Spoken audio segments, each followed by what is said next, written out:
Hello, everybody, and welcome back to Transparency Thursday. I hope you enjoyed the first part of my interview with Adrian and Marte, where we talked about the durability and characteristics of Desserto, its price and affordability, about animal leather processing, and we also started with its environmental impact and the sustainable responsibility aspects. For those who missed the first episode, the topic of this interview is the amazing new material Desserto, which is made from cactus, and it's a plant-based alternative to leather, also known as cactus vegan leather. In today's episode, we will continue to talk about Desserto's sustainability and environmental impact, as well as about cactus itself. So, for instance, about its water consumption, its role in the local food industry, and about the farming process. And you will also find out how many cactus leaves are needed to make one jacket. So stay till the end and enjoy watching.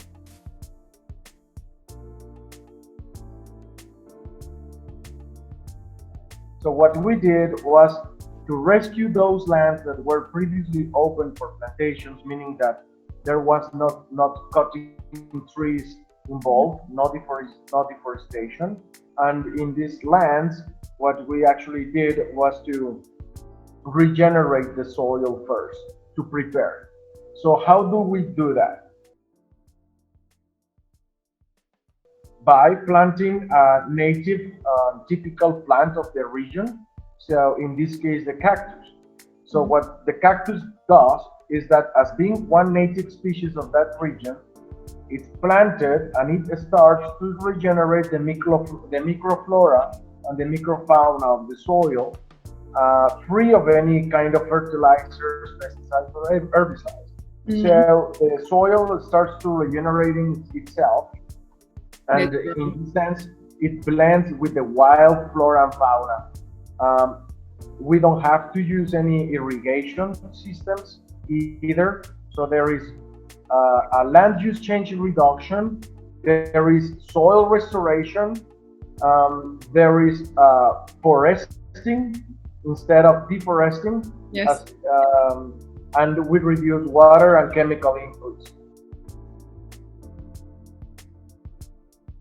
The cactus is very resilient, so it doesn't need any sophisticated or delicate specialized care. And water, because cactus has its own natural hygroscopic mechanism, which absorbs the water it needs from the humidity present in the atmosphere. This normally happens during the early morning, during when we have the morning dew. It's when the plant opens its stomas and absorbs the water. So most of the plants that we know, about 80% of the plants worldwide, are C3 class plants. It means that they work with a chlorophyll metabolism, absorbing CO2 and generating oxygen during daytime. Cactus is the opposite. The cactus activates its metabolism during nighttime. It is a crassulation acid metabolism, and that is the reason why it's very efficient at absorbing water, regardless if it rains or if it's irrigation or if it's on soil, under soil, or if it's only absorbed. Yes. It can efficiently capture that water, hold it, process it, do what the plant do in terms of metabolism, and grow biomass.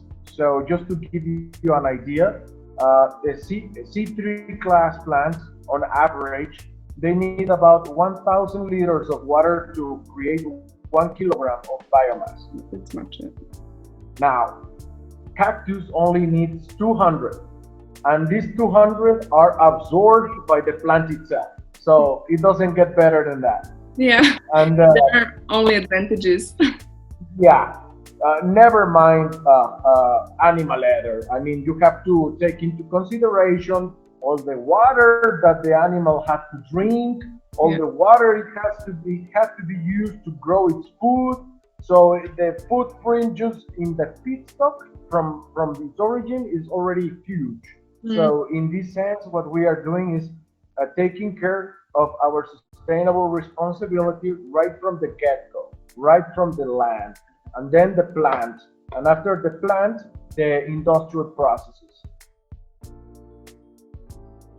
The farming process, we cut the leaves of the cactus. In this sense, we don't damage the plant, the cactus itself. The plant is there. Why? Because we want to reduce land use change, and because we want to make sure that the same plant is going to give us more raw material every 6 to 8 months, which is the time it takes to grow one leaf from small to big. We say always that it's like a haircut. That's the best description. Yeah, I like haircut. Same process. It's just like a haircut, yeah.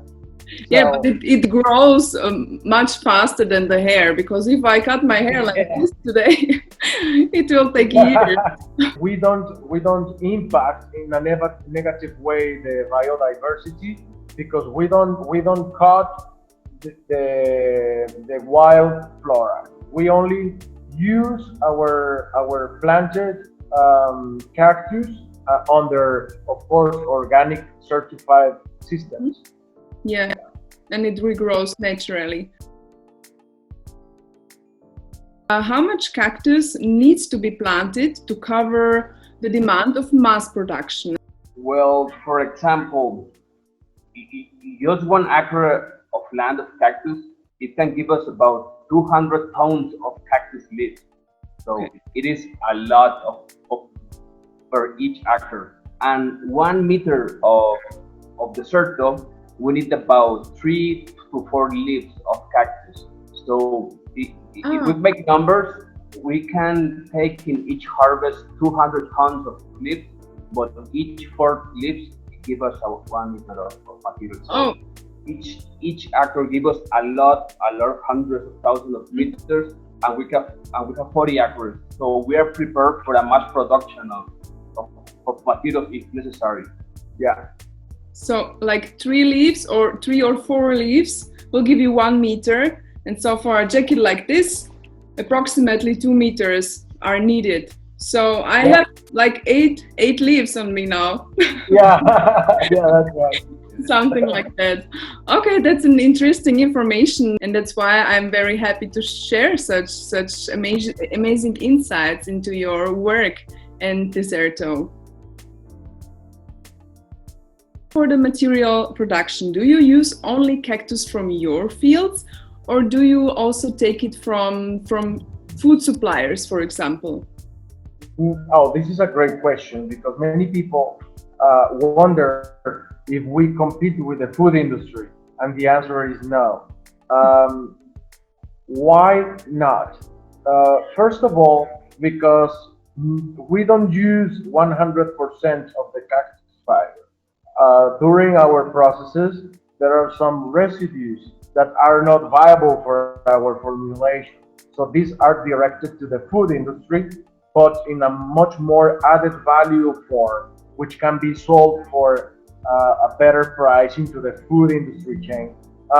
Every year in Mexico, I mean, it's well known that this cactus is it's a traditional vegetable for the food industry in Mexico, for our dietary culture. It's part of it. But it is also true that every year there are lost about just hundreds of acres of land are lost every year from farms that were planting the cactus. Why? Because the prices of the food industry in respect to this plant fluctuate too much, and it's very cheap. So the farmers don't find it interesting. They don't have an incentive to keep cultivating and harvesting the cactus. So in this sense, what we are doing is that we are adding value to the cactus, so it can be better paid off in the food industry, and we only take what is useful for us, but in a controlled farm. So we don't go around a lot of farms and ask them to sell us their cactus. We have a very controlled and standardized certified farms for our organic feedstock. We have to make sure that Yes. the farm doesn't use any chemicals. Yes, of course. But in this way, it's a good cooperation between you and the food suppliers, as they can also have advantages from this, from this cooperation. Actually, we work with one farmer, and he export to Asia and Europe the byproduct of our process. But it pays much better, so he's happy with that. Okay, so everybody's happy. Yeah, everybody wins. That's the aim, like a win-win situation. Let's get to the manufacturing process. How sustainable is the manufacturing process? In the next episode, we will talk about the manufacturing process, tanneries, social impact, the energy consumption, biodegradability of Desserto, and other interesting insights. Thank you so much for watching, and please don't forget to subscribe so that I can keep you updated about interesting news from the sustainable fashion world. And of course, if you have any questions, leave a comment below so that I can get back to you.